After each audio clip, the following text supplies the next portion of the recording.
Hi there, it's Remembrance Day and I'm going to share a reflection on one of the Psalms and on a poem that's been very important on this occasion in all of the countries.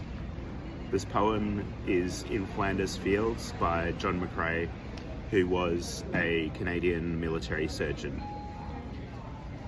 In Flanders Fields the poppies blow, beneath the crosses, row on row, that mark our place, and in the sky the larks still bravely singing fly, scarce heard amid the guns below. We are the dead, short days ago, we lived, felt dawn, saw sunset glow, loved and were loved, and now we lie in Flanders Fields. Take up our quarrel with the foe, to you from failing hands we throw, the torch, be yours to hold it high. If you break faith with us who die, we shall not sleep though poppies grow in Flanders Fields. And the psalm is Psalm 139, verses 7 to 12.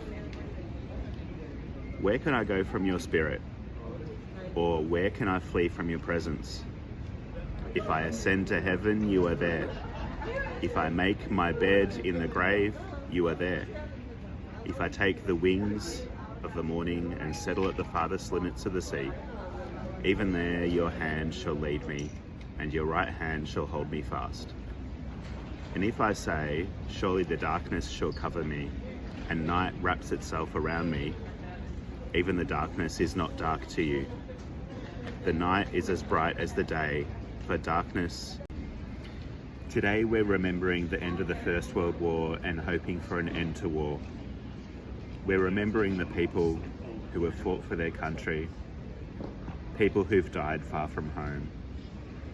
We're remembering people who've returned home broken, and we must not forget the families who have borne the cost of war.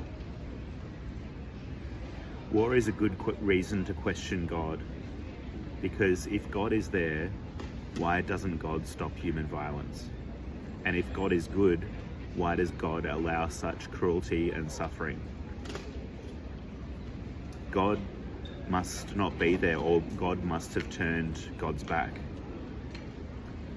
But the psalm says that God is there in the pit where there's no hope.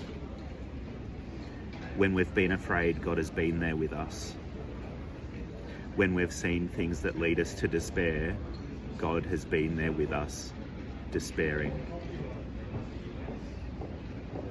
When we've done things that we regret, God has not deserted us. God is present with us in those times. In Flanders Fields reminds us that life continues on in spite of human violence. Poppies sprout up from the soil where the soldiers have been buried, and up above the battlefield birds are flying, unaware of the horrors occurring below. And even the spirits of the dead persist, urging us to continue their struggle. But it's not a weapon that they pass on to us, it's a torch, a tool for illumination, a tool for lighting the way, a sign of hope. They're passing the torch on to us, hoping that we will work for freedom and peace.